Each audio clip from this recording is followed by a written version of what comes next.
আসসালামু আলাইকুম সবাইকে। ইদানিং কেমন যেন একটা সিজন চলে এসেছে। এত গরমের মধ্যেও বাচ্চাদের অনেক বেশি ঠান্ডা লেগে যাচ্ছে।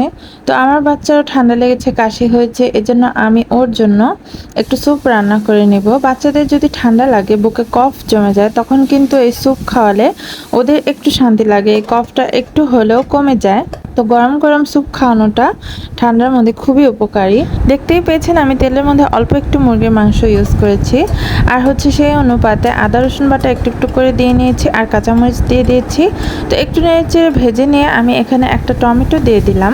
তো টমেটোটাও আমি চিকেনের সাথে একটু মিক্স করে নিয়ে এখানে আমি 2 চিমটি পরিমাণ কালো গোলমরিচের গুঁড়া দিয়ে দিব।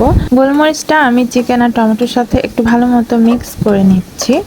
তো চিকেনটা কিছুক্ষণ ভেজে নিতে হবে।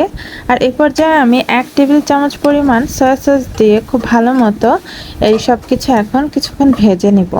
তো আমি অল্প একটু হাফ চা চামচের মতো ম্যাগি মশলাও দিয়ে দিলাম যেন একটু বেশি মজা লাগে। যেহেতু এই স্যুপটা আমরা বড়রাও খাবো, শুধু বাচ্চাদের জন্য না, বড়রাও খেতে পারবে।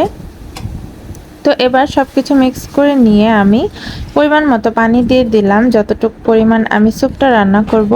তো আমাদের বাসায় 5-6 জন লোক আছে, তো সেই অনুপাতে আমি একেবারেই পানিটা এখন দিয়ে দিলাম। পানিটা বলক আসার জন্য অপেক্ষা করতে হবে।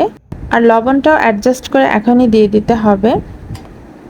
তো আরেক দিকে আমি 5 টেবিল চামচ পরিমাণ হচ্ছে কর্নফ্লাওয়ার ঠান্ডা পানি দিয়ে গুলে একটা সাইডে রেখে দিলাম স্যুপটা বলক আসা পর্যন্ত। তো এই স্যুপটা আমি আরও 5-6 মিনিট ভালো মতো বলক এনে রান্না করে নেব, যেন মাংস টমেটো সব কিছু একদম ভালো মতো প্রপারলি কুকড হয়ে যায়। তো আমার স্যুপে একদম বলক চলে এসেছে এখন। তো এই পর্যায়ে আমি হচ্ছে কর্নফ্লাওয়ারটা দিয়ে দিব, কিন্তু তার আগে হচ্ছে একটা ডিম দিয়ে নিচ্ছি। তো ডিমটা আমি ডাইরেক্ট স্যুপের মধ্যেই দিয়ে দিয়েছি। এভাবে না দিয়ে আগে আসলে বাটিতে নিয়ে ডিমটা যদি ভালো মতো ফেটে দেওয়া হয় তাহলে স্যুপটা আরও বেশি ভালো হয়। তো আমি তাড়াহুড়া করছিলাম, এজন্য আমি ডাইরেক্ট স্যুপের মধ্যে ডিমটা দিয়ে দিয়েছি। তো ডিমটা দিয়ে কিছুক্ষণ নেড়েচেড়ে মিক্স করার পরে আমি এবার কর্নফ্লাওয়ারটা দিয়ে দিলাম। কর্নফ্লাওয়ার দেওয়ার 2-3 মিনিটের মধ্যেই কিন্তু স্যুপটা একদম ঘন হয়ে যাবে আর খাওয়ার জন্য রেডি হয়ে যাবে। তো এ পর্যায়ে এসে আমার একটু লবণ কম হয়েছিল, তাই আমি আরেকটু লবণ মিক্স করে নিব। আর এখন ভালো মতো বলক আনিয়ে নিব স্যুপটা 2-3 মিনিট, তারপর আমরা এটা নামিয়ে নিব। তো এই স্যুপ রান্নাটা একদমই সহজ, আর বাচ্চাদের ঠান্ডা লাগলে বা বড়দেরও ঠান্ডা লাগলে এভাবে কিন্তু খুব সহজে চট জলদি 8-10 মিনিটের মধ্যে তৈরি করে নেওয়া যায়। তো সামনে শীত আসছে, শীতের মধ্যে এরকম সন্ধ্যাবেলা গরম গরম স্যুপ খেতে কিন্তু বেশ ভালো লাগে।